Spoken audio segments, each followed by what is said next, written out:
Shalom, kembali jumpa dengan saya, Dr. Yonatan Purnomo dari Biblikos Biblical Center Indonesia.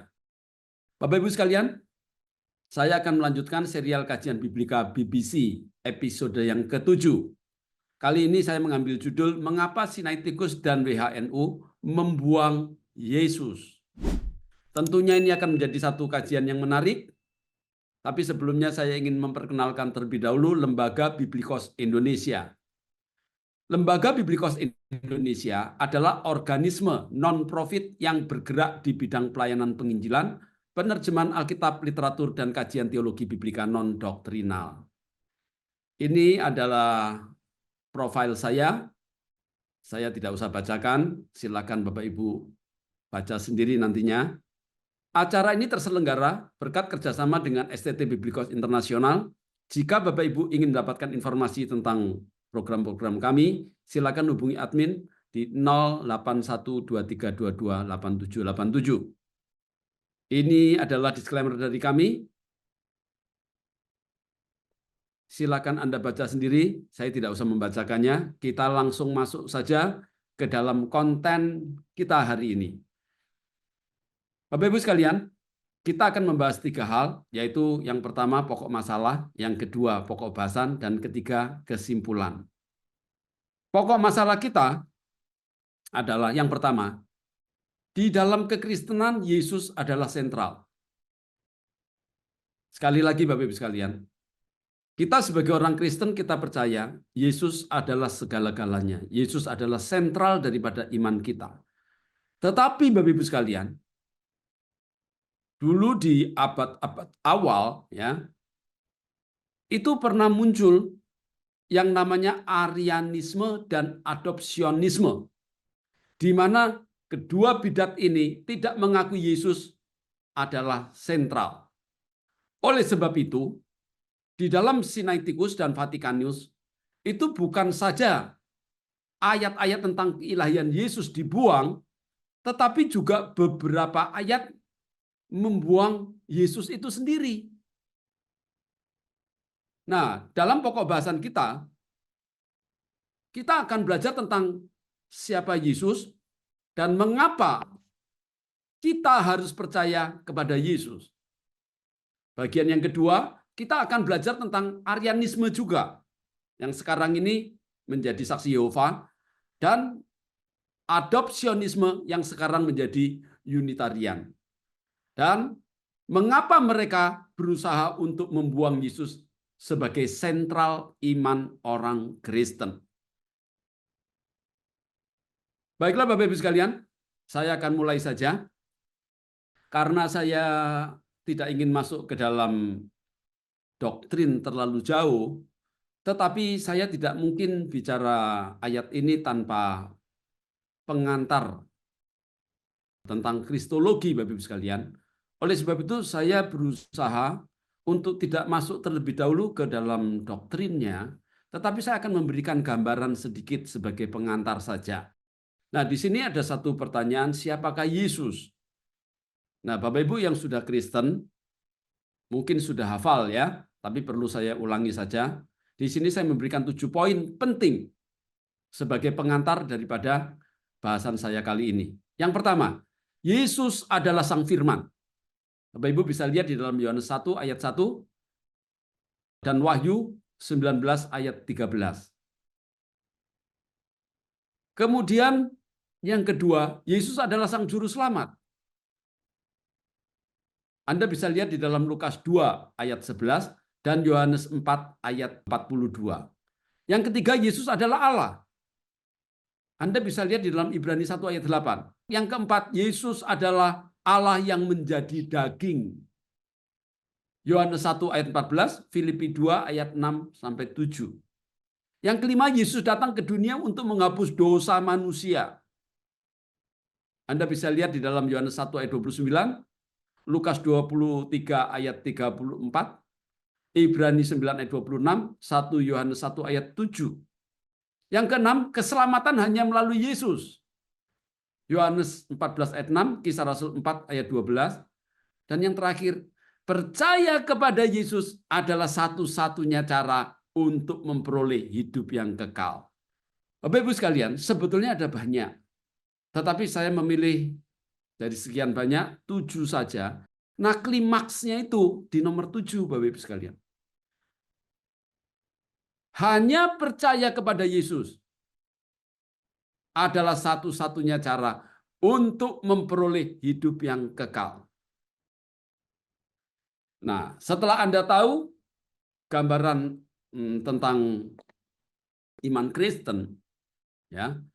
Nah, sekarang saya akan memberikan kepada Anda pandangan dari bidat Arianisme yang sekarang menjadi saksi Yehova. Nah, Arianisme ini, Bapak Ibu sekalian, itu pernah dianatema di dalam konsili yang pertama di Nikea. Tapi kita tidak ke sana, kita bacakan saja poin-poinnya.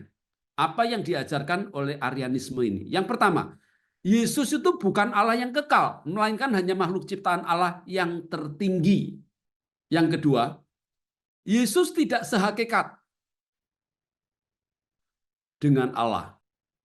Dalam bahasa Yunaninya, satu hakikat adalah homoousios.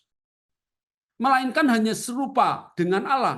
Nah, dalam bahasa Yunani menggunakan kata homiousios.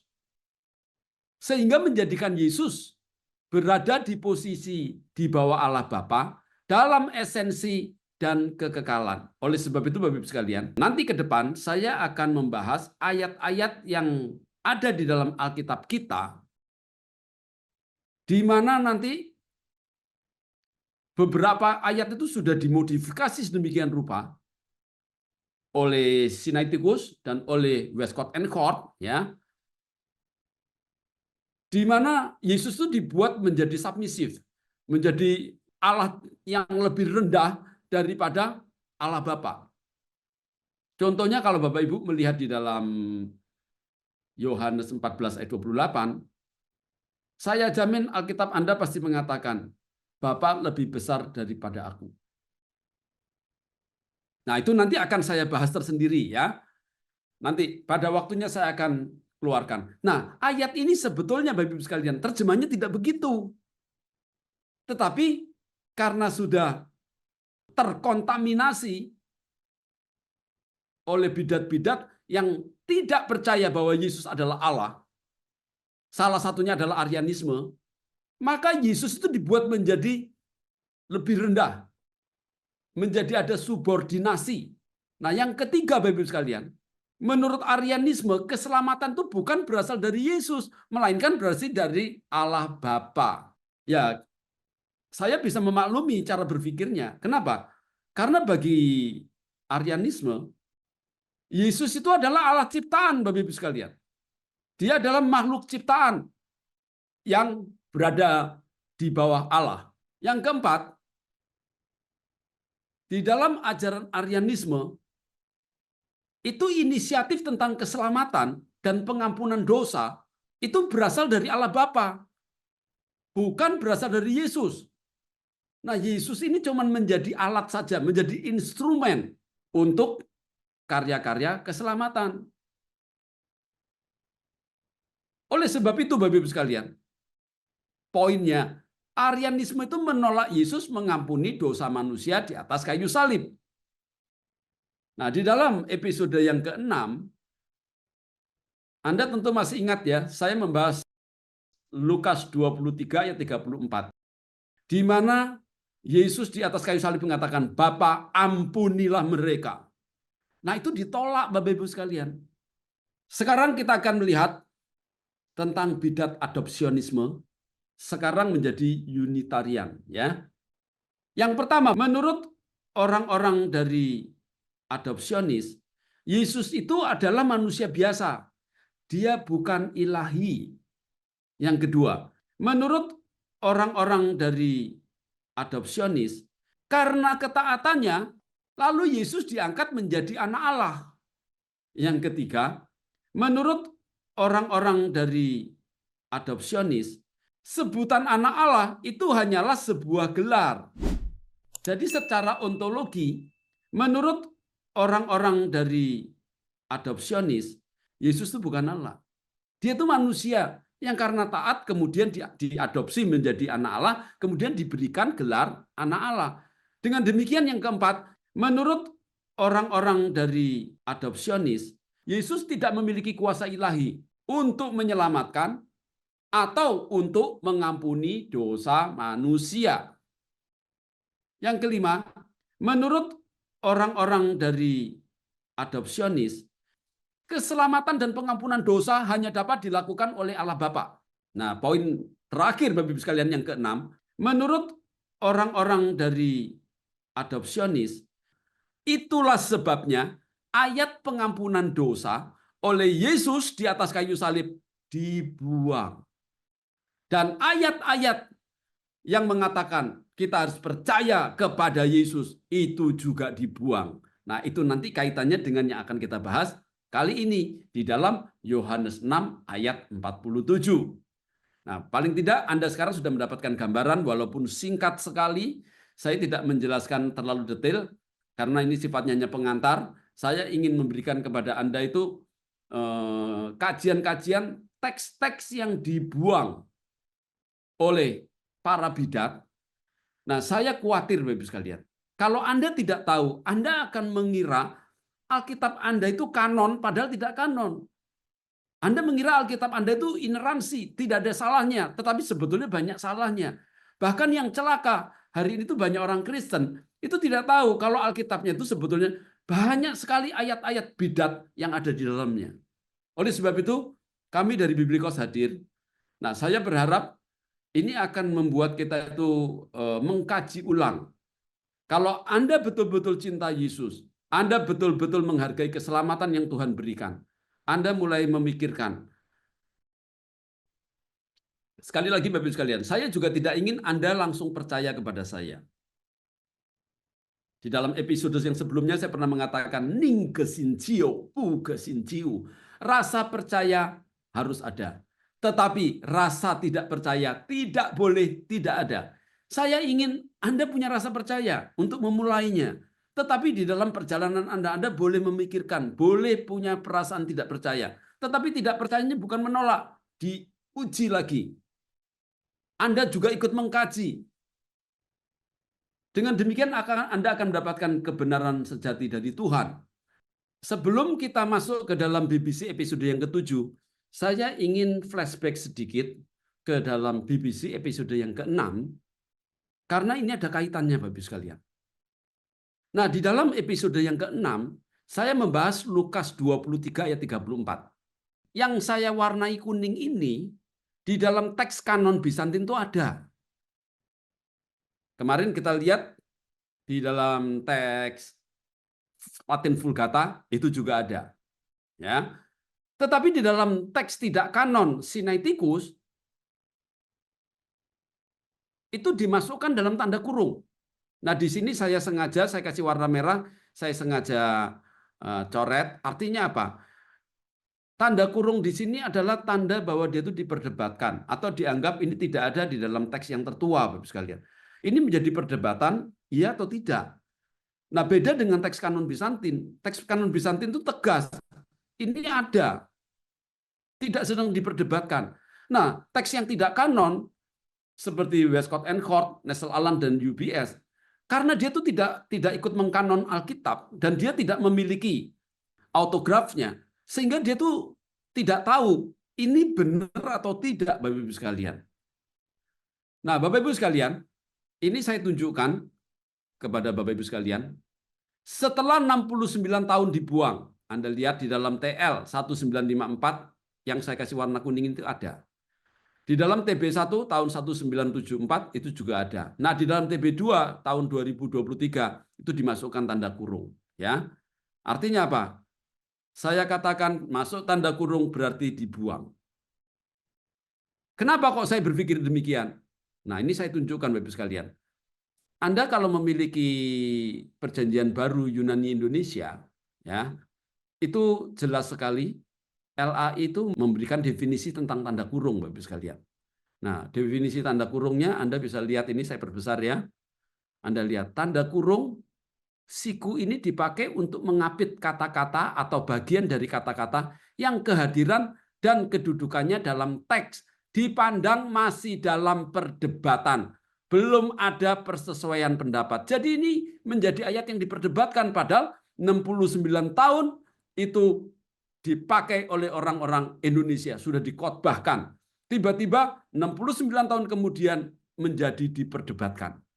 Tapi intinya saya memahami bahwa ayat-ayat yang dimasukkan dalam tanda kurung itu adalah ayat-ayat yang dipersoalkan.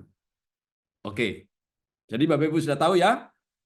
Nah, nanti saya akan mengkaitkan masalah BBC edisi yang ke-6 dengan BBC episode yang ke-7 yang akan membahas tentang Yohanes 6 ayat 47. Mari kita masuk sekarang Bapak Ibu sekalian ya. Nah, saya kasih tahu dulu sekarang Bapak Ibu sekalian. Saya langsung saja saya tunjukkan data. Yohanes 6 ayat 47 saya ambil dari teks kanon Bizantin. Ya. Nah, teks kanon Bizantin ini dalam bahasa Yunani itu bunyinya amen amen legohimin ho pistefon is eme echi soin eonion. Ya. Nah, di sini Anda bisa lihat itu ada yang warna kuning. Yang warna kuning ini namanya is eme. Nah, is ini Bapak Ibu sekalian itu preposisi ya. Artinya itu ke dalam atau boleh juga artinya kepada. Kemudian eme itu adalah personal pronoun itu dalam bentuk akusatif ya. Nah, jadi aku. Jadi kalau diterjemahkan kepadaku ya atau ke dalam aku itu masih boleh Bapak sekalian. Nah, nanti di dalam versi Latin Vulgata ini terjemahan ya. Nah, ini digunakan oleh Gereja Katolik Roma. Nah, kita tahu Bapak Ibu sekalian, pengkanonan itu dilakukan oleh gereja mula-mula. Waktu itu belum ada perpecahan, belum ada ortodok, belum ada Gereja Katolik Roma. Nah, di sana dikanonkan Alkitab. Nah, jadi menurut saya, karena Gereja Ortodok dan Gereja Katolik itu adalah gereja mula-mula, mereka itu terlibat di dalam pengkanonan Alkitab, Bapak Ibu sekalian. Oleh sebab itu tidak heran, teks-teks yang mereka pakai itu sama, Bapak Ibu sekalian. Jadi Bizantin Yunani itu ada kata is eme, sedangkan Vulgata Latin yang dipakai oleh Katolik Roma itu kata-katanya amen amen dikofobis qui credit in me. Nah, Anda tahu kan in me ini artinya sama dengan is eme. Artinya kepadaku atau di dalam aku. Saya tidak jelaskan terlalu di sini, nanti saya kasihkan saja parsing dari morfologinya, Bapak sekalian sudah saya siapkan ya. Nah, nanti kalau Anda bandingkan dengan Sinaiticus dan WHNU, itu dalam bahasa Yunani. Nah, kata is eme ini, Bapak sekalian, itu hilang di sini, tidak ada, Bapak sekalian. Tidak ada warna kuningnya di sini. Nah, warna kuning di Bizantin ini, kalau Anda lihat di dalam layar, terjemahnya amin amin aku berkata kepada kalian orang yang percaya kepadaku memiliki hidup yang kekal. Jadi jelas ayat ini mengatakan percaya kepadaku, orang yang percaya kepadaku. Di dalam versi Latin Vulgata yang digunakan oleh Katolik Roma itu juga sama. Terjemahnya amin amin aku berkata kepada kalian orang yang percaya kepadaku memiliki hidup yang kekal. Nah, aku ini siapa? Ini adalah Yesus. Nah, nanti ketika Anda melihat Alkitab dari Sinaiticus atau dari Westcott and Hort atau Nestle Aland dan UBS, itu nanti hilang Bapak Ibu sekalian. Anda bisa lihat di sini. Amin, amin, aku berkata kepada kalian, orang yang percaya memiliki hidup yang kekal. Jadi Bapak Ibu sekalian, Anda perhatikan. Gereja Ortodok dan Gereja Katolik Roma itu dulu itu yang mengkanonkan Alkitab. Karena mereka itu adalah pewaris daripada gereja Tuhan melalui para rasul, juga yang mendapatkan surat-surat yang akhirnya menjadi Alkitab kanon kita. Nah, itu beda dengan gereja Protestan yang baru muncul abad ke-16. Nah, mereka itu tidak memiliki aslinya Bapak Ibu sekalian. Bahkan perpecahan itu pun ya itu menimbulkan kasus yang dalam, di mana gereja Ortodok dan gereja Katolik itu menganatema Protestan sebagai bidat. Nah, itu sejarah sudah menulis seperti itu, Bapak sekalian. Sampai sekarang tetap, kalaupun di Indonesia tidak ribut, itu karena toleransi. Tapi dari hati yang paling dalam, itu Ortodok dan Katolik Roma, itu tetap menganggap Protestan itu sebagai bidat, Bapak Ibu sekalian. Saya memiliki konsili-konsilinya, keputusan-keputusannya. Nanti suatu hari mungkin saya akan membahas ini ya. Nah, Bapak Ibu sekalian, karena gereja Protestan itu baru muncul abad ke-16, mereka itu tidak ikut di dalam pengkanonan, apalagi waktu itu perpecahannya, gerakan reformasi itu kan berlawanan dengan Katolik. Jadi tidak mungkin mereka itu bisa mendapatkan salinan-salinan yang asli ya. Sehingga akhirnya Protestan itu membuat Alkitab sendiri. Nah, kalau Anda lihat sejarahnya, itu Protestan awal dari abad 16 sampai abad ke-19 tahun 1881, sebelum Westcott and Hort ini menyusun teks Yunani sendiri, Bapak Ibu sekalian. Nah, mereka itu menggunakan Textus Receptus. Nah, Textus Receptus itu sebetulnya Bizantin juga, Bapak sekalian. Tapi Bizantin yang muda, kira-kira dari abad ke-12 sampai ke-15, dan itu hanya beberapa manuskrip saja. Nah, itu banyak salahnya, Bapak sekalian. Yang paling bagus yang punyanya Stephen 1551 atau Scrivener 1881, itu saya belum ngecek ya, tapi menurut para ahli itu katanya itu paling bagus, kesalahannya kira-kira cuma 2000. Tapi kalau WHNU punyanya Westcott and Hort itu kesalahannya 6577. Nah, sekarang dilema Bapak Ibu sekalian. 240 negara itu berada di bawah UBS. Nah, itu menggunakan dari teks sumber Westcott and Hort, Nessel Aland dan UBS. Nah, ini kasus Bapak Ibu sekalian. Sehingga banyak Alkitab itu berbeda-beda. Nah, kalau mau diadu, itu tidak sama. Gereja Ortodok dengan Alkitab Yunani Bizantin, dan Gereja Katolik Roma dengan Alkitab Latin Vulgata, mereka itu menyertakan iseme atau inme kepadaku. Sedangkan Alkitab-Alkitab dari UBS, itu tidak ada Bapak Ibu sekalian kata ini. Dia menjadi ngambang. Orang yang percaya, koma. Percaya kepada siapa? Objek dari percaya itu menjadi tidak ada, Bapak Ibu sekalian. Oke, Bapak Ibu sekalian, kalau Bapak Ibu lihat di dalam layar Anda nanti akan melihat Yohanes 6 ayat 47, saya sudah buatkan parsing dan morfologinya ya. Anda bisa lihat di sini saya bagi dua, yang satu adalah teks Yunani Bizantin, yang satu adalah teks Latin Vulgata.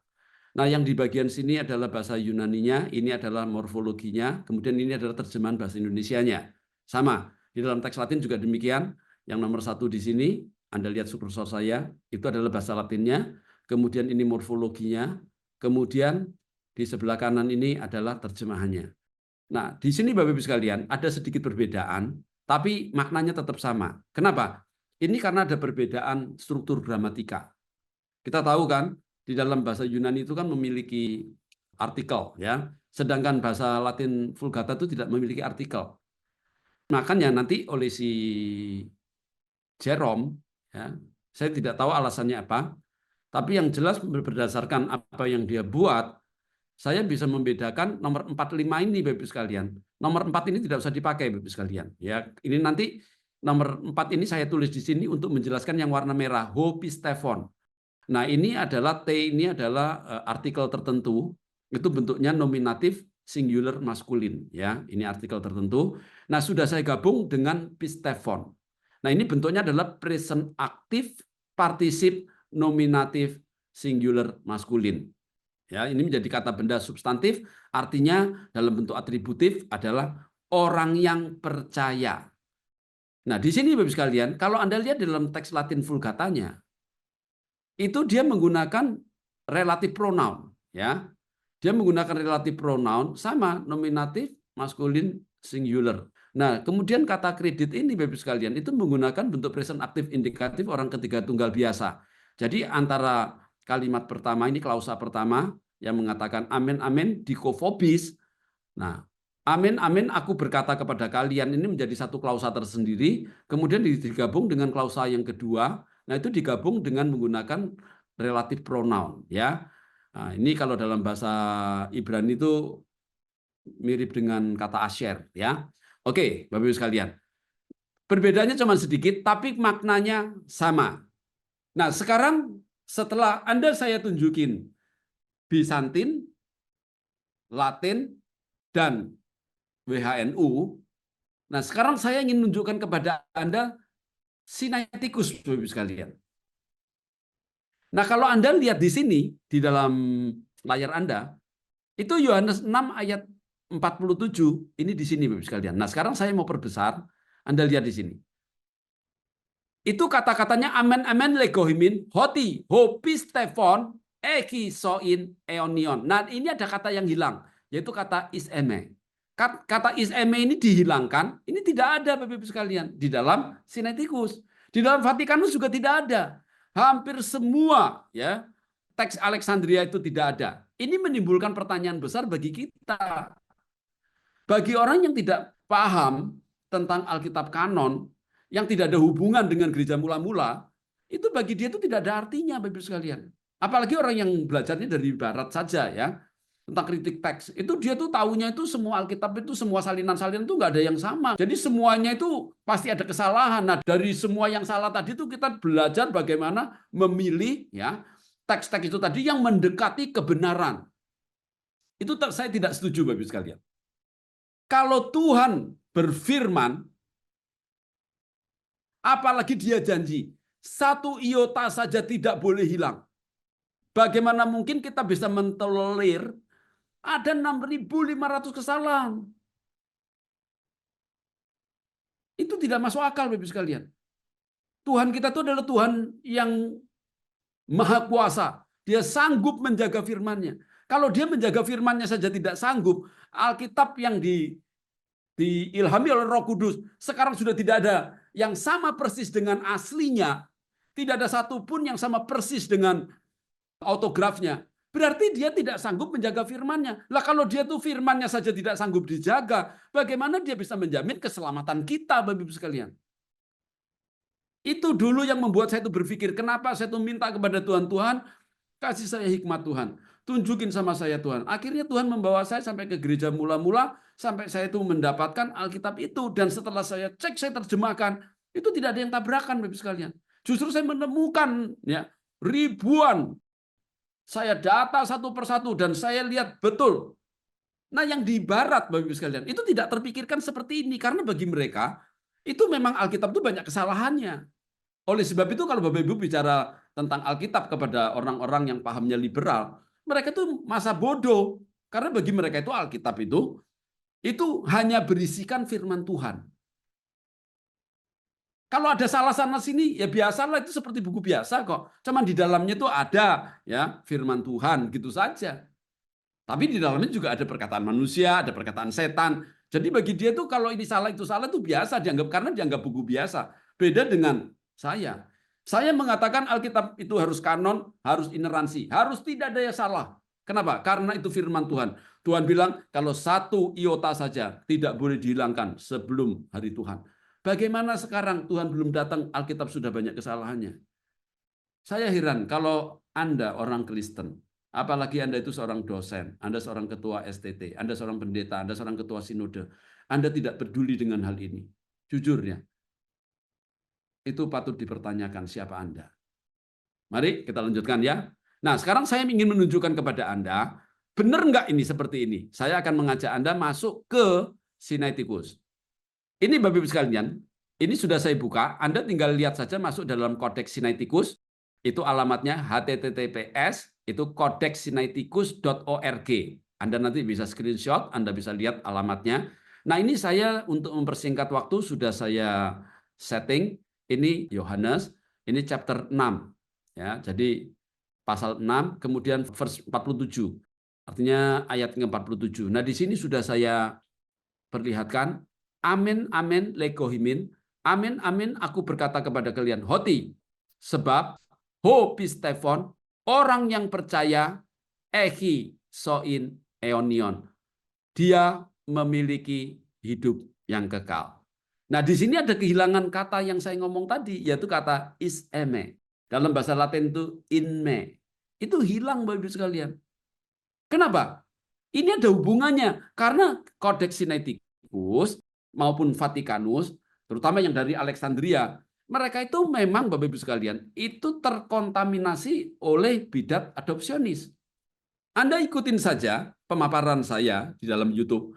Itu satu persatu akan saya tunjukkan. Sebetulnya kalau Anda jeli, itu di dalam episode yang pertama, saya sudah membahas tentang di mana Yesus itu yang harusnya itu bangkit sendiri atau membangkitkan dirinya sendiri. Itu secara gramatika sudah diubah dari bentuk middle menjadi bentuk pasif. Harusnya membangkitkan dirinya sendiri, dia menjadi subjek dan menjadi objek. Dia membangkitkan, yang dibangkitkan adalah objek dirinya sendiri. Nah, itu diubah menjadi bentuk pasif. Nah, kalau bentuk pasif, Yesus itu dibangkitkan oleh siapa? Dibangkitkan oleh Yahweh. Di dalam Matius 24 ayat 36. Yesus itu tidak mengatakan anak pun tidak. Itu tidak ada kata-kata itu, Bapak sekalian. Tetapi kalau Anda baca di Alkitab Anda yang dari WHNU, itu ada tambahan kata-kata anak pun tidak. Jadi tidak ada yang tahu hari Tuhan. Bahkan malaikat di surga tidak tahu, anak pun tidak kecuali Bapa. Nah, ayat ini tuh baru dimasukkan itu kira-kira abad keempat, Bapak-Ibu sekalian. Kalau Anda melihat di dalam teks Bizantin dan Latin Vulgata, itu tidak ada kata-kata itu, Bapak-Ibu sekalian. Itu adanya itu di Alkitab Protestan. Oleh sebab itu, orang Kristen di Indonesia itu diserang kiri kanan. Katanya Yesus itu Tuhan. Kok dibangkitkan? Nah, kalau dia sendiri mati dibangkitkan, bagaimana dia mau membangkitkan kita? Itu kan menjadi serangan yang bertubi-tubi, Bapak-Ibu sekalian. Padahal faktanya Yesus itu membangkitkan dirinya sendiri. Kemudian, Bapak-Ibu sekalian, kemarin yang di dalam episode yang ke-6, saya mengatakan, Yesus mengatakan, Bapa, ampunilah mereka. Itu juga tidak ada di dalam Kodeks Sinaiticus. Kenapa? Karena dia tidak mau Yesus itu punya kuasa untuk mengampuni dosa. Karena bagi orang-orang adopsionis, Yesus itu manusia biasa. Yang karena ketaatannya nanti dia akan diadopsi oleh Allah dan kemudian diberikan gelar anak Allah. Bagaimana mungkin manusia bisa mengampuni dosa semua manusia? Oleh sebab itu ayat itu dibuang, Bapak Ibu sekalian. Anda harus tahu latar belakangnya. Kalau Anda tidak tahu latar belakangnya, Anda nanti akan bisa diselewengkan oleh orang-orang yang tidak mengerti, Bapak Ibu sekalian. Ini masalah besar. Ini bukan kasus sederhana. Oke. Kita akan lanjutkan. Sekarang kita akan mengerucut, kalau tadi kita sudah belajar tentang perbandingan antara teks kanon Bizantin, kemudian terjemahan Latin Vulgata yang diambil dari kanon, kemudian ada yang dari tidak kanon dari WHNU.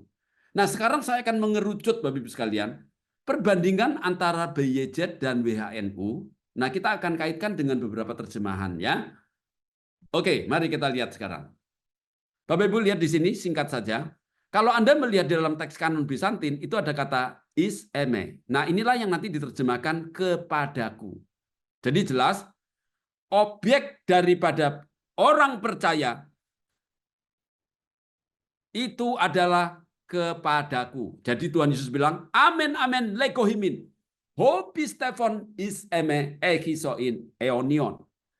Amin, amin, aku berkata kepada kalian, orang yang percaya kepadaku memiliki hidup yang kekal. Nah, di dalam teks yang tidak kanon, Bapak-Ibu sekalian, Sinaiticus, ini saya pastikan, Bapak-Ibu sekalian ya, Anda lihat Alkitab Anda, di dalam TL, sesungguh-sungguhnya aku berkata kepadamu, barang siapa yang percaya, ialah menaruh hidup yang kekal. Nah, barang siapa yang percaya kepada siapa? Itu kehilangan objek, Bapak-Ibu sekalian. Kita ini percaya kepada siapa? Ini bisa multitafsir. Nanti kita bahas ya, multitafsirnya di mana. Di dalam TB1 dikeluarkan pada tahun 1974, aku berkata kepadamu, sesungguhnya barang siapa percaya, ia mempunyai hidup yang kekal. Nah, sampai percaya ini berhenti. Kata-kata kepadaku tidak ada, Bapak Ibu sekalian. Demikian juga di dalam TB2 yang keluar tahun 2023. Sesungguhnya aku berkata kepadamu, siapa saja yang percaya, ia mempunyai hidup yang kekal. Tidak ada kata-kata kepadaku. Jadi LAI, Sepanjang dia terbit mulai dari tahun 1954, 1974 sampai 2023, itu ayat ini tidak pernah ada, Bapak Ibu sekalian. Padahal gereja ortodok, gereja mula-mula yang mewarisi surat-surat dari para rasul, yang mewarisi gereja, itu punya ayat ini, Bapak Ibu sekalian. Gereja Katolik Roma, itu adalah gereja mula-mula yang dibangun oleh Rasul Petrus, Bapak Ibu sekalian. Itu juga punya. Tadi sudah kita lihat, bukan? Bagaimana mungkin tiba-tiba di gereja Protestan, ayat ini hilang? Ini karena mengambil sumber yang salah, sumber dari teks Alexandria yang sudah terkontaminasi dengan ajaran bidat adopsionis. Dan di dalamnya saya rasa itu juga ada Arianisme, Bapak Ibu sekalian. Karena dua-duanya ini, baik Arianisme maupun adopsionisme, itu dua-duanya itu tidak menempatkan Yesus sebagai Allah. Cuman bedanya kalau Arianisme itu menganggap Yesus itu adalah Allah yang subordinasi, Allah yang submisif. Jadi dia itu Allah ciptaan. Dia itu adalah ciptaan tertinggi, ya. Dia bukan Allah yang sesungguhnya. Ada waktunya di mana dia itu pernah tidak ada. Jadi beda hierarki, beda level dengan Allah Bapa Sang Pencipta. Dia itu Allah ciptaan. Nah, kalau yang adopsionis itu beda lagi. Yang adopsionis itu bilang Yesus itu bukan Allah ciptaan, dia itu manusia biasa. Sekarang menjadi Unitarian itu, Bapak Ibu sekalian. Nah, sekarang mari kita lihat sekarang, ya. Setelah 69 tahun masih dibuang. Dalam hal ini LAI tidak pernah membuang, tapi tidak pernah memasukkan. Nah, yang membuang ini adalah Sinaiticus dan WHNU, ya. Mari kita lihat sekalian. Anda bandingin sekarang. Saya kasih 3, yang warna kuning ini adalah Biblikos, yang kanon, yang hijau ini adalah Saksi Yehova. Yang tidak kanon dari Westcott and Hort, yang merah ini dari LAI, yang diambil dari UBS. Nah, UBS itu kalau kita runtut, itu juga sampai ke Westcott and Hort. Nah, Westcott and Hort itu kalau kita runtut lagi, itu gabungan antara Sinaiticus dan Vatikanus, teks dari Alexandria. Jelas ya? Saya ulang-ulang supaya Anda itu semuanya itu hafal, ya, karena kita akan membahas 6577. Saya suatu hari nanti saya tidak mengulang seperti sekarang, saya langsung saja bicara to the point. Tapi sekarang dalam pembelajaran masih episode yang ke-7, saya akan tetap mengulang-ulang supaya Anda familiar dengan istilah-istilah yang saya pakai. Anda lihat, di dalam Biblikos, ya, itu Yohanes 6 ayat 47 bunyinya, amin, amin, aku berkata kepada kalian, orang yang percaya kepadaku. Jadi ada kata kepadaku. Nah, ini ada Bapak Ibu sekalian, kata kepadaku. Tapi kalau Anda lihat Saksi Yehova tahun 1950, itu sesungguh-sungguhnya aku mengatakan kepadamu, ia yang percaya memiliki kehidupan abadi. Nah, di dalam SSE yang kedua, itu ditambahin kata dengan. Maaf ya, ini kurang kata D ya. Dengan sungguh-sungguh aku katakan, siapapun yang percaya akan mendapat kehidupan abadi. Jadi Anda lihat Bapak Ibu sekalian, Saksi Yehova itu tidak pernah memasukkan kata iseme, kepadaku. Dia digantung. Anda bisa bayangin kan? Ia yang percaya memiliki kehidupan. Percaya kepada siapa Bapak Ibu sekalian? Ini jadi multitafsir. Nah, kalau Saksi Yehova kan memang tidak percaya kepada Yesus, dia itu sebagai Tuhan. Dia itu sebagai makhluk ciptaan. Tepatnya dia menganggap sebagai malaikat Mikael. Ya. Jadi kita tuh harus percaya kepada Allah Bapa. Kira-kira seperti itu Bapak Ibu sekalian. Bukan kepada Yesus. Jadi penghilangan kata kepadaku tadi itu sangat bermakna. Kalau Anda tidak hati-hati, Anda akan terseret dengan ajaran-ajaran sesat. Kenapa? Karena dengan ayat seperti ini sangat bisa diperdebatkan. Ia yang percaya, siapapun yang percaya, kepada siapa? Objek percayanya itu tidak jelas, Bapak Ibu sekalian. Nah, karena tidak jelas, ya akhirnya bisa menjadi Yahweh, bisa menjadi Allah Bapa, atau siapapun juga. Tapi beda dengan Biblikos. Biblikos karena mengambil dari teks kanon Bizantin, itu kepadaku. Nah, yang bicara ini adalah Yesus. Tidak multitafsir, Bapak Ibu sekalian. Jadi percaya kita tuh hanya kepada Yesus, bukan kepada yang lain. Tapi kalau SSY, dengan dia karena dibuang kata-kata kepadaku, maka percayanya itu bisa bukan kepada Yesus.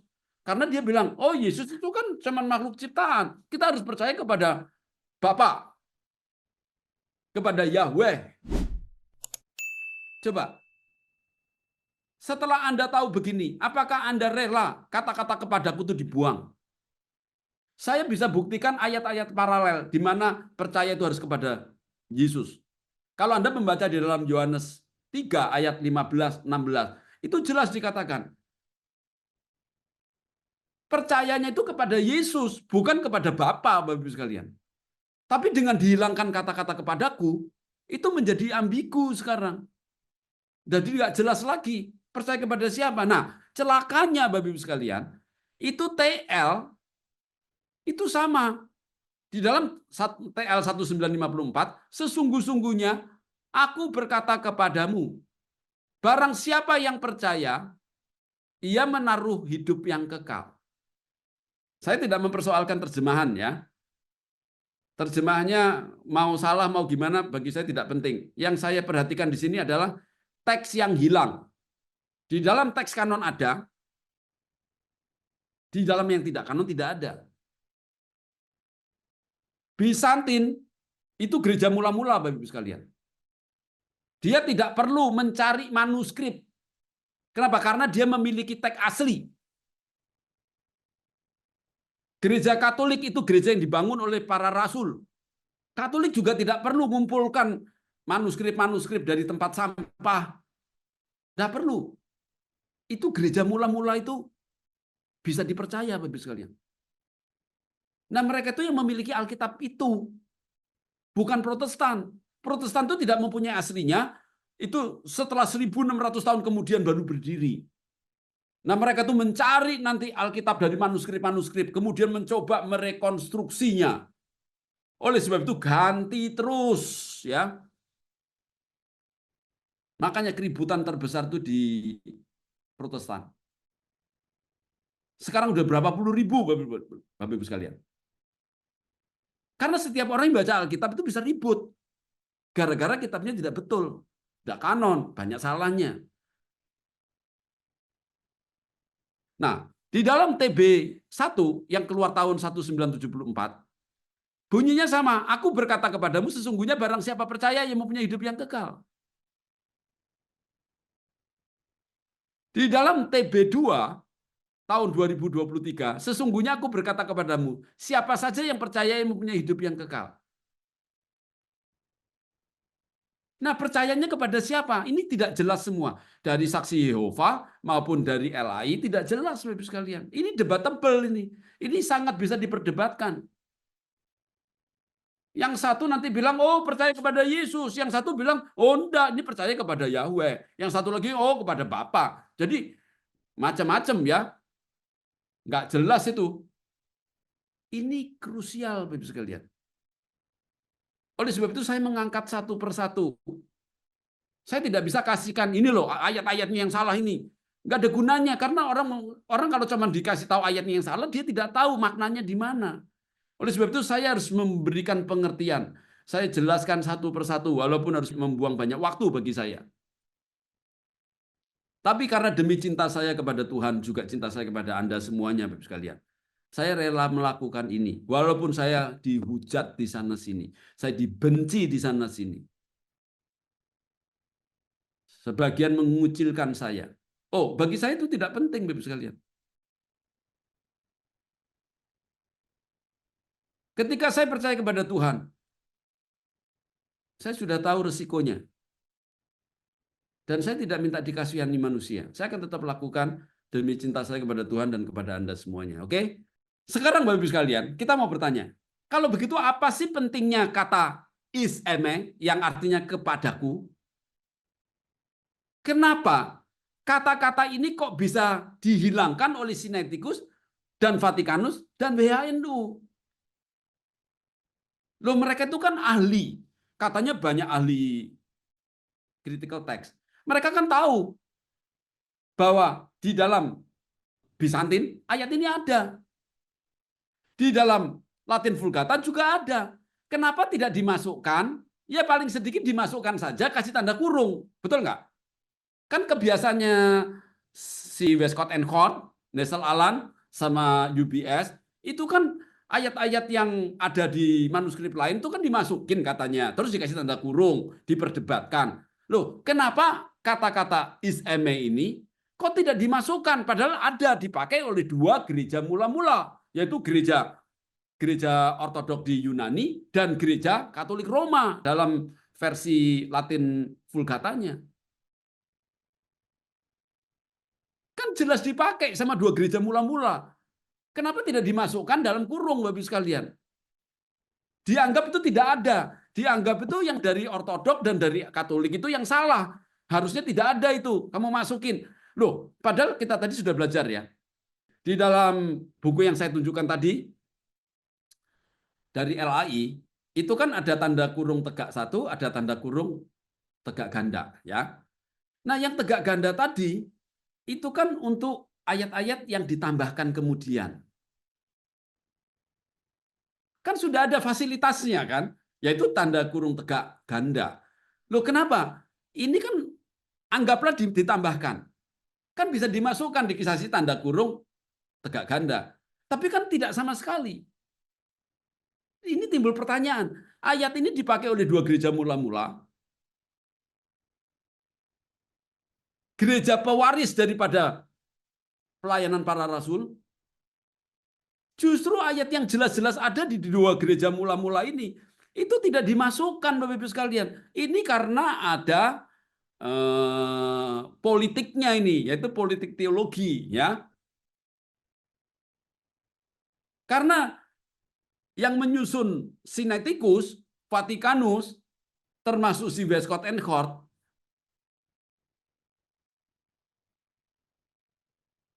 itu dia tidak percaya kepada Yesus, bahwa Yesus itu adalah Allah, dia yang pusat atau sentral daripada iman orang-orang Kristen. Mereka cuma mencoba membelokkan. Kamu tidak percaya kepada Yesus tidak apa-apa, kepada Yahweh, kepada Bapa, atau kepada yang lain, Bapak Ibu sekalian. Tentu ini tendensius. Kenapa? Mereka itu ahli-ahli critical text dunia. Kenapa tidak memasukkan kata-kata ini di dalam WHNU, di dalam UBS? Jadi Bapak Ibu sekalian, LAI mulai dari terbit tahun 1954 sampai sekarang sudah 70 tahun, tahun 2024, nggak pernah ada ayat ini, Bapak Ibu sekalian. Aneh nggak? Persis sama dengan Alkitab dari Saksi Yehova. Coba Anda bandingkan. Semua yang saya angkat kasusnya itu sama antara LAI dengan Saksi Yehova. Ya saya sih tidak heran. Kenapa? Karena sumbernya sama, Westcott and Hort. Nah, kalau sumbernya sama ya tentu sama lah hasilnya, betul kan? Kita lanjutkan ya. Jadi Bapak Ibu sekalian, nah, apakah pentingnya kata is eme? Saya ingin mengkaitkan apa yang saya ngomong ini dengan episode yang ke-6 dan yang sekarang episode yang ke-7. Perhatikan di sini Bapak sekalian ini. Sama seperti perkataan Yesus di dalam Lukas 23 ayat 24 tentang pengampunan dosa yang dihilangkan, demikian juga kata kepadaku dalam Yohanes 6 ayat 47 juga telah dihilangkan oleh Sinaiticus dan WHNU. Karena, perhatikan Bapak sekalian, yang pertama, bidat Arianisme dan bidat adopsionisme itu tidak pernah mengakui Yesus itu sebagai Allah. Nah, Allah yang sesungguhnya bagi mereka itu adalah Bapa atau Yahweh. Jadi ketika Yesus di atas kayu salib mengatakan, Bapa, ampunilah mereka. Wah, ini isu besar ini Bapak Ibu sekalian. Yesus ini kan manusia biasa. Bagaimana dia bisa memerintah Allah untuk mengampuni dosa? Nah, bagi mereka, Bapak Ibu sekalian, bagi dua bidat ini, Bapak Ibu sekalian, inisiatif pengampunan dosa datangnya itu harus dari Bapa, dari Yahweh, bukan dari Yesus. Jadi ketika Yesus di atas kayu salib itu mengatakan, Bapa, ampunilah mereka. Nah, ini pukulan berat bagi mereka. Menunjukkan bahwa inisiatif pengampunan dosa itu datangnya dari Yesus, bukan dari Bapa. Bapa tidak mengatakan apa-apa. Kalau Bapa sudah mengampuni, Yesus tidak perlu minta lagi, betul nggak? Justru karena Bapak tidak bereaksi, maka Yesus yang ngomong. Nah, ketika Yesus ngomong, itu pukulan berat bagi dua bidat ini. Ini bisa hancur ini teologi mereka. Oleh sebab itu ayat ini sama mereka itu dibuang, Bapak sekalian. Supaya apa? Supaya tidak ada inisiatif dari Yesus untuk pengampunan dosa. Tetapi itu kan dicatat di dalam Bizantin dan di dalam Vulgata, Bapak sekalian. Dua-duanya ada. Yang tidak ada kan di Protestan.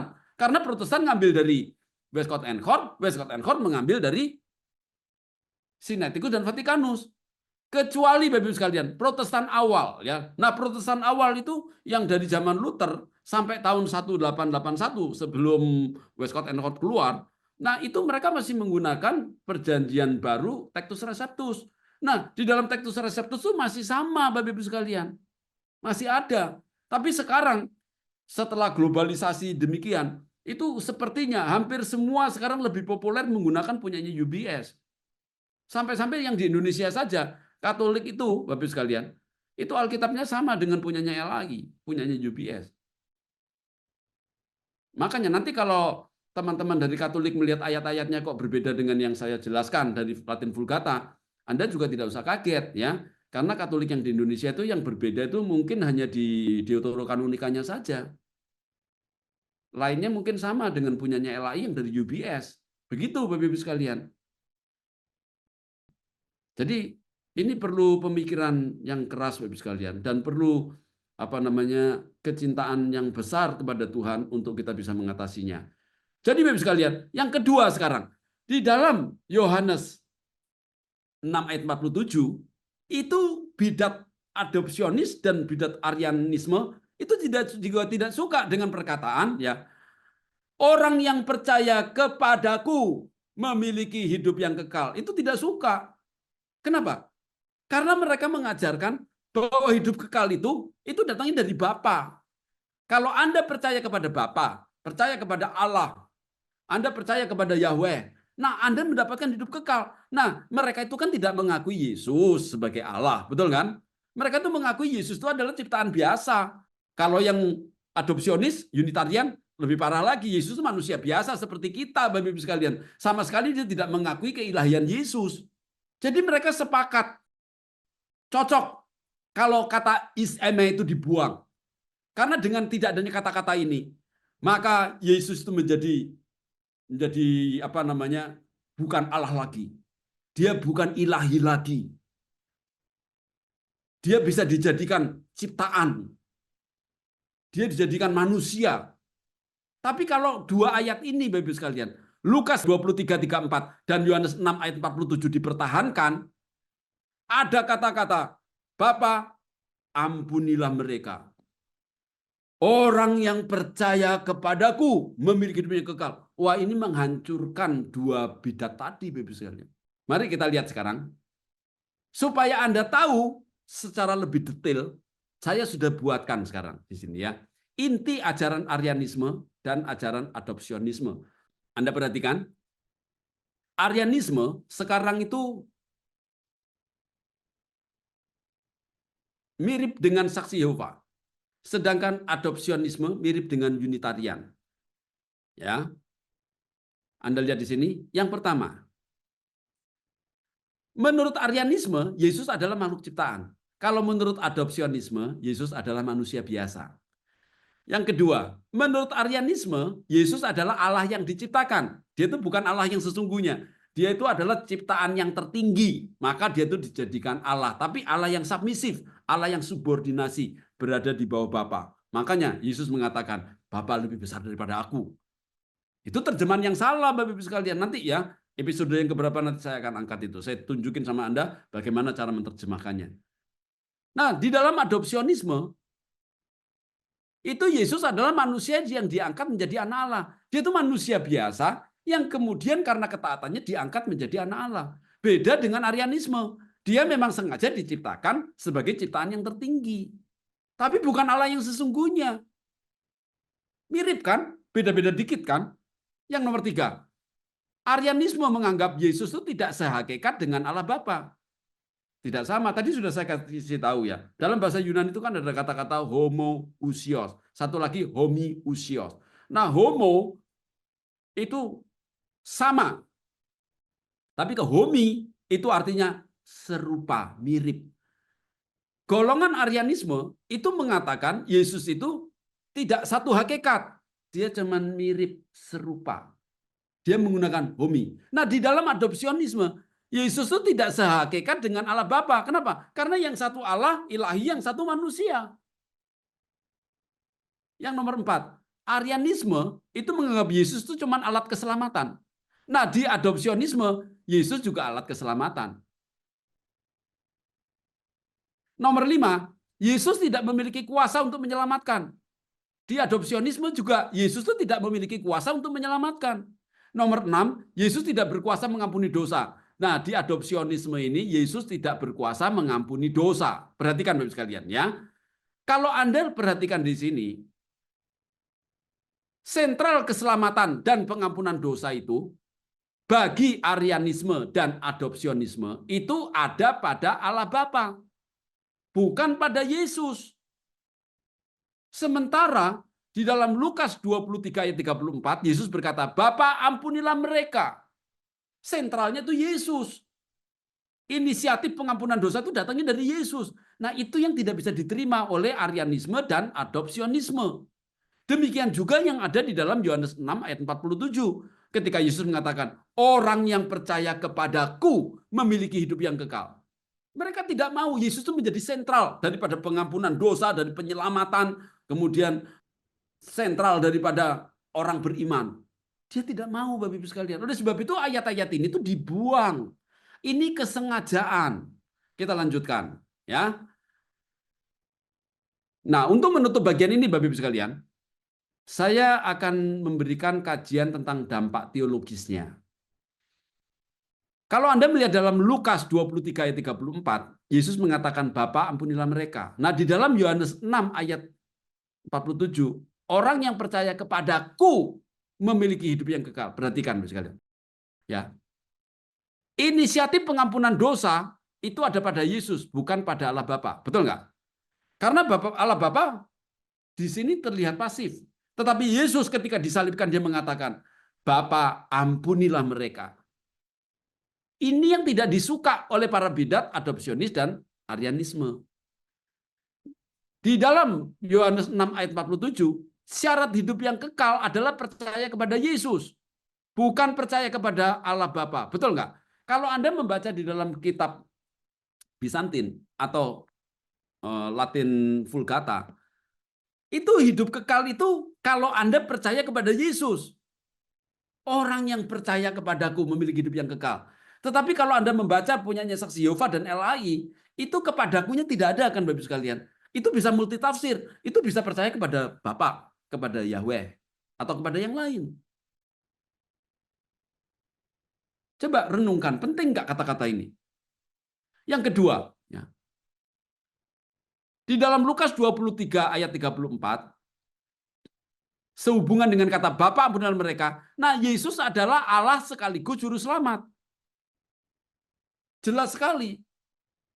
Dia disalibkan itu untuk mengampuni dosa manusia. Oleh sebab itu ketika dia di atas kayu salib, dia mengatakan, Bapa ampunilah mereka. Nah kalau kata-kata ini dihilangkan Bapak Ibu sekalian, di mana Yesus itu sebagai juru selamat? Di mana menyatakan bahwa dia itu Allah? Oleh sebab itu saya mengatakan di dalam episode yang lalu, bahwa menghapus kata-kata Yesus ini, di mana Yesus mengampuni, bahwa Yesus itu mengampuni orang-orang di atas kayu salib, itu adalah tindakan yang brutal, Bapak Ibu sekalian. Itu tidak menghargai karya Yesus di atas kayu salib. Nah, di dalam Yohanes 6 ayat 47, bagian yang kedua, Yesus itu Allah adalah Allah sekaligus sang juru selamat. Sama. Karena hanya melalui Yesus Anda bisa mendapatkan hidup yang kekal. Karena dia adalah juru selamat. Nah, dampak teologis ini Bapak Ibu sekalian, itu akan hancur kalau kata Bapa ampunilah mereka dan seterusnya dihilangkan. Dan di dalam Yohanes 6 ayat 47 kata kepadaku itu dihilangkan. Ini bertentangan dengan teologi Arianisme dan adopsionisme yang menganggap Yesus hanya sebagai alat di dalam karya penyelamatan manusia. Oleh sebab itu kata-kata penting dari Yesus ini dihilangkan. Ini penghilangan yang terorganisasi Bapak Ibu sekalian. Ini bukan kebetulan. Sengaja tidak dimasukkan. Dari mana saya tahu? Karena di dalam teks kanon Bizantin ada, di dalam teks Latin Vulgata Roma Katolik juga ada. Nah, dua-duanya ini kan gereja mula-mula. Mereka itu dulu yang menerima surat dari para rasul, mereka itu yang mewarisi gereja dari para rasul, mereka yang membuat konsili dan membuat kanon Alkitab. Loh, mereka saja ada. Bagaimana yang dari Protestan tuh mau ngeyel, mau bilang, oh kamu yang salah. Kan aneh bagi saya sekalian, betul kan? Oke, sekarang kita masuk dalam kesimpulan. Ini ada beberapa kesimpulan. Kesimpulan yang pertama, teks sumber Alkitab kanon Yunani Bizantin yang digunakan gereja ortodok Yunani mencantumkan objek percaya kepada Yesus. Ada kata-kata is eme, artinya kepadaku atau di dalam aku. Teks sumber Alkitab kanon Yunani Bizantin yang digunakan oleh gereja ortodok Yunani itu mencantumkan ini. Ingat ya, ini gereja mula-mula. Mereka yang menerima surat dari para rasul. Mereka yang mewarisi gereja yang dibangun oleh para rasul. Mereka yang mengkanonkan Alkitab. Itu loh ada. Teks Alkitab Latin Vulgata yang digunakan oleh gereja Katolik Roma. Ini juga gereja mula-mula. Juga mencantumkan objek percaya kepada Yesus. Dengan kata-kata in me, kepadaku dalam bahasa Latin Vulgata. Nah, kalau gereja Katolik Roma dan gereja Ortodok Yunani, yang keduanya adalah gereja mula-mula. Mereka adalah pewaris gereja dan pewaris Alkitab dari para rasul. Itu mencantumkan. Bagaimana kita mau nggak percaya, Bapak Ibu sekalian? Apa mungkin gereja Protestan tuh, yang lahir baru abad 16, tiba-tiba punya Alkitab yang lebih benar? Kalau benar kok diganti terus, direvisi terus. Itu saya berpikir, Bapak Ibu sekalian. Yang kedua, kesimpulan kedua. Yang pertama, teks sumber Alkitab tidak kanon Yunani Sinaiticus, Vaticanus, Westcott and Hort, Nestle Aland, dan UBS yang digunakan oleh UBS telah menghilangkan objek percaya kepada Yesus. Kata is eme itu tidak ada. Yang kedua, teks Sinaiticus adalah buatan bidat Kristen Yahudi yang tidak percaya bahwa Yesus adalah Allah. Mereka itu adalah aliran daripada monoteisme yang ketat. Mereka itu hanya percaya Tuhan itu adalah echad. Dia tidak bisa terima Yesus itu adalah Allah. Oleh sebab itu dia menolak. Oleh sebab itu semua teks-teks Alexandria itu menghilangkan kata-kata ini, Bapak sekalian. Tetapi gereja mula-mula Ortodok Yunani dan Katolik Roma itu ada. Terserah Anda ya, mau ikut yang mana ya. Nggak ada urusan sama saya. Urusan Anda dengan Tuhan sendiri nanti. Ketiga, Alkitab terjemahan LAI, TL 1954, TB1 1974, TB2 2023, dan Alkitab terjemahan Saksi Yehova. Keduanya sama-sama menghilangkan Yesus. Nggak ada kata-kata kepadaku itu tidak ada. Sebagai objek percaya. Mengikuti teks sumber tidak kanon Sinaiticus, Vaticanus, dan WHNU. Jadi Bapak sekalian, LAI dan Saksi Yehova itu sama. Dua-duanya menghilangkan objek percaya kepadaku, itu tidak ada. Kenapa? Karena mereka itu mengikuti WHNU mengikuti Sinaiticus dan Vaticanus. Yang keempat, Alkitab terjemahan LAI mulai dari TL 1954, TB1 1974, dan TB2 2023 sekali lagi menunjukkan kesamaan dengan Alkitab Saksi Yehova pada teks-teks yang dihilangkan oleh para bidat. Bapak Ibu sekalian, saya ini bukan orang yang tidak punya pekerjaan, sekalian ya.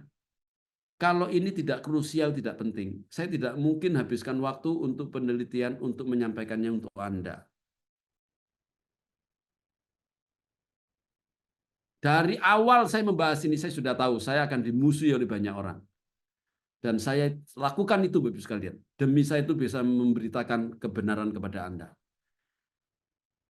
Saya tidak minta Anda langsung percaya, tapi ujilah dulu. Telitilah lagi. Kita lanjutkan. Kesimpulan yang ketiga. Alkitab Gereja Mula-Mula Katolik Roma dan Alkitab Gereja Mula-Mula Ortodok Yunani, keduanya mengikuti bacaan yang sama. Aneh enggak? Dua gereja mula-mula ini kok sama bacaannya? Ada kata-kata itu, Bapak sekalian. Hal ini disebabkan karena mereka adalah institusi resmi gereja yang mengkanonkan Alkitab. Mereka itu pelaku-pelaku sebagai pewaris gereja mula-mula, Bapak sekalian. Jadi tidak aneh kalau mereka sama. Justru yang aneh itu gereja Protestan yang baru muncul abad ke-16. Nah, mereka itu kan tidak mempunyai teks asli. Mereka itu tidak mewarisi gereja. Mereka itu pecahan dari Katolik kan waktu itu. Sudah 1.600 tahun. Nah, mereka itu menggunakan teks sumber Alkitab yang tidak kanon. Baik dari Textus Receptus yang kesalahannya kira-kira 2000-an dan teks sumber tidak kanon WHNU yang kesalahannya 6.577. Jadi inilah problem kenapa gereja Protestan itu terus terjadi perpecahan, saling membidatkan satu dengan yang lain. Ya karena Alkitabnya multitafsir, Bapak Ibu sekalian. Untuk dapat hidup kekal percaya kepada siapa? Kan nggak ada objeknya. Nah kalau di dalam teks Bizantin sama Latin Vulgata punyanya Katolik, jelas percaya kepadaku, kepada Yesus. Tidak ada multitafsir. Sebab itu gereja mula-mula itu sampai sekarang itu ya perpecahannya cuma itu saja skismanya. Beda dengan gereja Protestan. Tiap hari terjadi perpecahan. Ya, kita tidak usah munafik Bapak Ibu sekalian ya. Saya ini Protestan ya. Saya bukan Katolik, bukan Ortodok. Saya ingin teman-teman semuanya itu bisa kembali kepada Alkitab yang benar, Alkitab yang kanon. Terserah kalau Anda mau mengeraskan hati. Jangan sampai nanti Tuhan habis kesabaran Bapak Ibu sekalian ya. Yang ketiga, LAI sebagai anggota dari United Bible Societies menggunakan teks UBS yang tidak kanon dan terus direvisi dan terus berubah-ubah. Betul nggak? Ini saya bisa buktikan Bapak sekalian ya. Westcott and Court keluar 1881. Kemudian muncul namanya Nessel Aland tahun 1898. Nah, sejak saat itu sampai sekarang sudah keluar NA28 yang terakhir. Ini mau keluar yang 29. UBS itu baru resmi berdiri itu tahun 1946 kalau tidak salah ya. Itu waktu pertama kali itu anggotanya cuma 13 negara. Sekarang sudah 240 negara. Dan sekarang UBS sudah UBS yang kelima. Oleh sebab itu Anda tidak usah heran.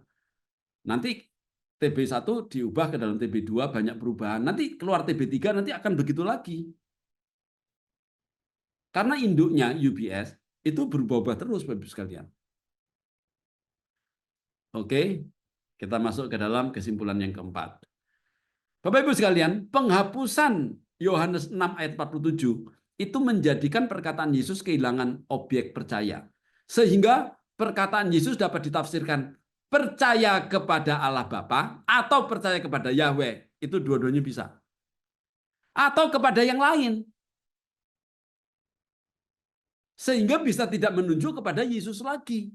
Padahal di dalam teks kanon itu menunjuk kepada Yesus. Anda tanya Latin Vulgata pun, itu juga kepada Yesus. Protestan saja itu yang jadi ambigu. Yang kedua, ini terjadi karena baik ajaran bidat adopsionis maupun ajaran bidat Arianisme itu menyangkali bahwa Yesus adalah Allah dan Sang Juru Selamat. Persoalannya di situ. Arianisme dan adopsionisme, Saksi Yehova dan Unitarian itu tidak mengakui Yesus itu Allah, tidak mengakui Yesus itu adalah Sang Juru Selamat. Arianisme itu menganggap Yesus hanya sebagai makhluk ciptaan yang tertinggi, bukan Allah yang kekal, melainkan Allah yang diciptakan. Sedangkan adopsionisme itu menganggap Yesus hanya sebagai manusia biasa yang karena ketaatannya kemudian diadopsi oleh Allah Bapa, kemudian diberi gelar anak Allah. Problemnya kan di sini, Bapak sekalian. Oleh sebab itu ayat ini harus dibuang. Ini pertanyaan untuk Anda, ya. Apakah Anda masih mencintai Alkitab yang tidak kanon? Ingat, keselamatan Anda yang dipertaruhkan. Terakhir, Bapak sekalian, berdasarkan Yohanes 6 ayat 47, saya tegaskan, keselamatan hanya ada di dalam Yesus dan bukan kepada yang lain. Itu kalau Anda menggunakan Alkitab yang kanon. Yang kedua, jangan ada keraguan lagi kepada Yesus. Sekali lagi, iman Kristen harus ditujukan hanya kepada Yesus, bukan ditujukan kepada yang lain. Anda bisa baca nanti di dalam Yohanes 3 ayat 15-16. Yang ketiga, penghilangan perkataan Yesus kepadaku di dalam Yohanes 6 ayat 47. Orang yang percaya kepadaku. Nah, kalau kata-kata kepadaku dibuang, Bapak Ibu sekalian. Nah, proses pembuangan itu bukan terjadi karena kebetulan, melainkan terjadi secara disengaja. Karena bertabrakan dengan ajaran bidat adopsionis dan ajaran bidat Arianisme. Nah, untuk itu Bapak Ibu sekalian, dalam episode-episode yang akan datang, saya akan terus membuktikan ya, setiap ayat akan saya ungkap kepada Anda supaya Anda memiliki kepastian. Bagaimana Anda harus memilih Alkitab yang kanon atau yang tidak kanon.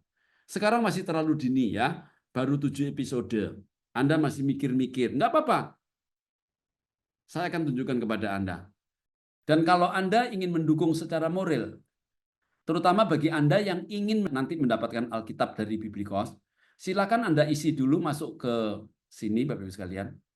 Silakan Anda klik nanti di kolom deskripsi supaya kami nanti bisa mereminder Anda ya. Kami bisa memberikan notifikasi ketika kami itu mau cetak supaya Anda tuh bisa mendapatkan lebih dulu. Kalau Anda tidak tertarik, abaikan ya. Oke, dari saya itu Bapak Ibu sekalian. Kalau ada yang salah, mohon maaf.